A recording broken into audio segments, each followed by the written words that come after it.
Alfredo Ramses, the schoolteacher, was murdered in the village church just minutes after the Sunday morning sermon.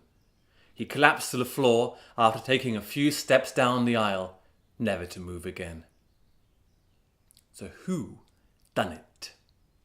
Well, we need look no further than Pedroso the priest, who watched on with stony disdain upon his rigid features as he saw justice done to the arrogant.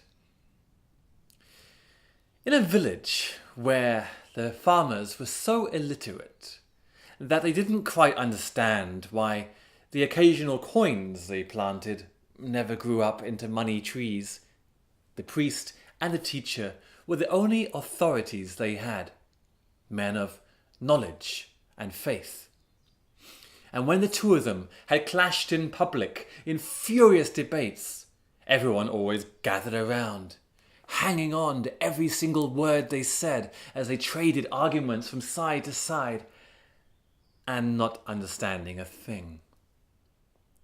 The priest had once been the only authority they'd had, when he'd arrived as a young man declaring he'd been sent on a divine mission to bring the farmers into the light, and the first thing for them to do was to abandon their fields and build him a glorious church at one end of the village, where the priest would live up there in the high tower, negotiating with the angels to make sure that the farmers' prayers were at least heard, if not actually answered. And to this end the winged messengers from heaven were called down by the wafting clouds of incense, by the church bells, and the sweet, sweet voices of the all-female choir, composed of the most beautiful wives and daughters of all the village. And there the priest would stay in his tower, negotiating and bargaining with the angels, and yes, if no one else could see them, that was not to be surprised. I mean, it took a man of faith to see this miracle, a man who had committed to his heart every word of the Bible, which explained why he hadn't actually brought any Bibles to the village when he'd first arrived. No, because he didn't need to. He'd memorized every word of the Bible, and revelation flowed through his heart, giving him the answer to all the questions, all the big mysteries of life, such as, where did the world come from? Well, Scripture taught them it all began in the farm of Eden, where Adam and Evelyn tended an orchard of apple trees in a climate too hot for clothing, with their only friend, a wise old serpent, who soon became Evelyn's best friend. A touching scene that the priest liked to reenact up in the high tower at nights. The priest remembered the arrival of the schoolteacher. He would never forget that day. As all the rest of the farmers sat there in the church, listening to Pedroso's sermon, their eyes and their ears wide open, astonished by his wit and his learning. And in walked the schoolteacher and amazed everybody by laughing. His chuckles falling like the first raindrops in the storm that would rage between him and the priest for as long as he was alive. Utter nonsense, he told a crowd of astonished farmers after the sermon. The farm of Eden is nothing more than a myth. Oh, my friends, I see you're in dire need of rescuing from this charlatan in black. If you want to understand the world, you have to turn to a man of learning, of reason, who can explain everything according to the latest facts and theories. For example, the great mysteries of life. I'm sure many of you have lain awake all night, asking yourselves, why is the sky blue? Well, the latest research reveals it is because we live inside the eyeball of a blue-eyed giant. Our days, our nights are separated by each time he blinks his eyes. The teacher declared that he'd been sent on a mission to bring the farmers into the light of learning, and the very first thing to do was for them to abandon the fields and construct a great big school at one end of the village where he, the teacher, could live and educate his classes, formed of the most beautiful women, wives and daughters of the village. Because after all, with a few notable exceptions, science had shown that nature had given strength to the men, but intelligence to the women. So Pedroso the priest, he had motive to hate the teacher. What's more, he had opportunity. For every Sunday, the farmers would go into the church carrying sandwiches and bottles of wine that the priest said was necessary to sustain the angels. And the teacher would always walk in, help himself to a cup of the sacrament, and his burp would echo up and down the lofty church hall. So did the priest secrete a few drops of poison into the chosen goblet so that the teacher might collapse after only a few more steps? No. In this, at least, Pedroso the priest was innocent. So who done it? Gazing around the congregation, our eyes fall upon the old maid. Old at the age of 21. Old in that she decided to live and die alone, and if not to live in love, then to live in hate.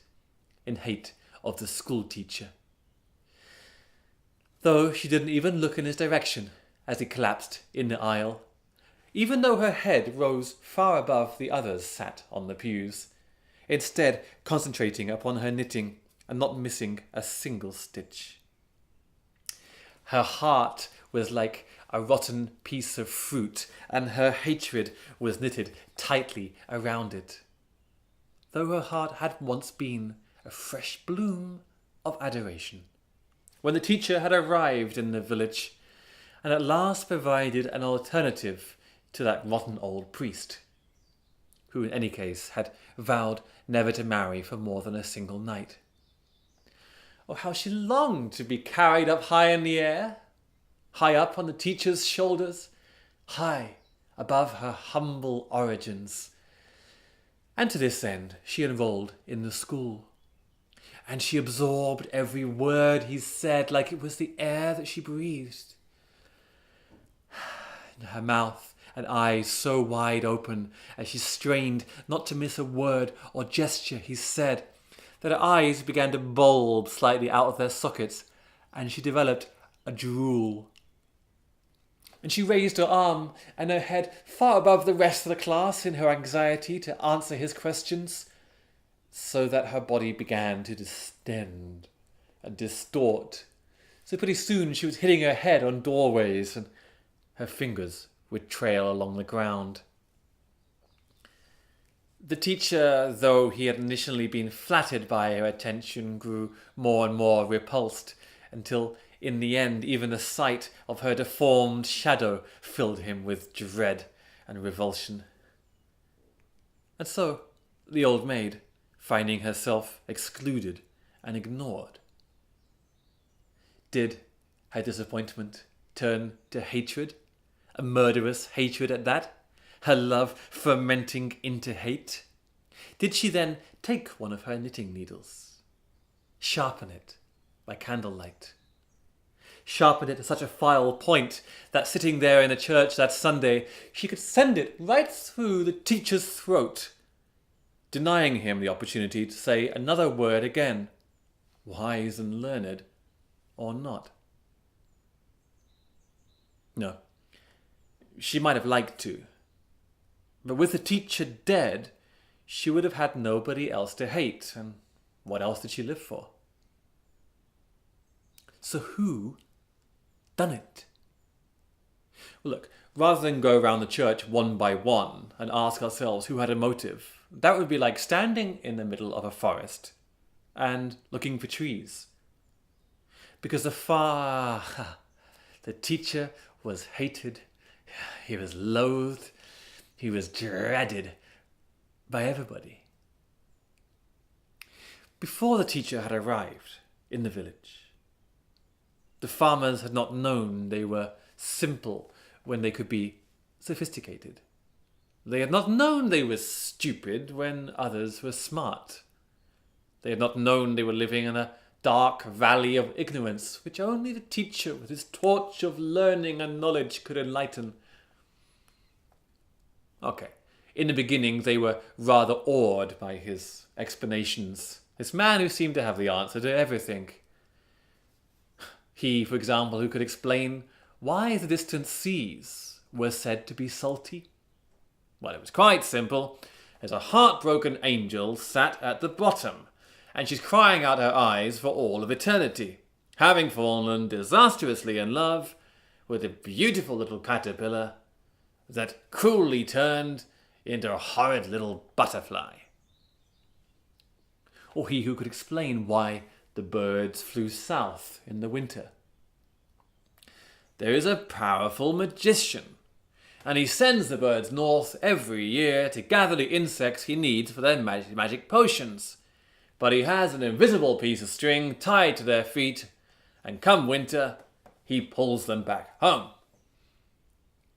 And yet they couldn't quite understand why the teacher found it necessary not only to fill the heads of their daughters, but also their bellies too. And simple and ignorant as they may have been, weren't they rather good at making babies all by themselves? Trouble yourselves not with matters beyond your understanding. Give me just your daughters, and I will show you how 1 + 1 equals 3. For the entire world was a school for the right teacher, he assured them, and they began to dread the sound of his step upon the hearth of their homes, when he would call by at dinner time to show them the best way to chew their food, and then wash it down with the best wine to be found in the house. Or he might call upon an afternoon to teach them how to show hospitality to a stranger by serving melon and tea in the shade. Or come by their homes at night to teach them how to sleep properly, so they would squat on the floorboards all night and watch how an educated man might snore. But things went a bit too far for their taste, when the teacher would even walk into their bedrooms while they were making love to their wives. Now, put your left hand on her right breast. That's it. Kiss her neck. Not like that. Where did you learn to fuck? Move aside, I'll show you.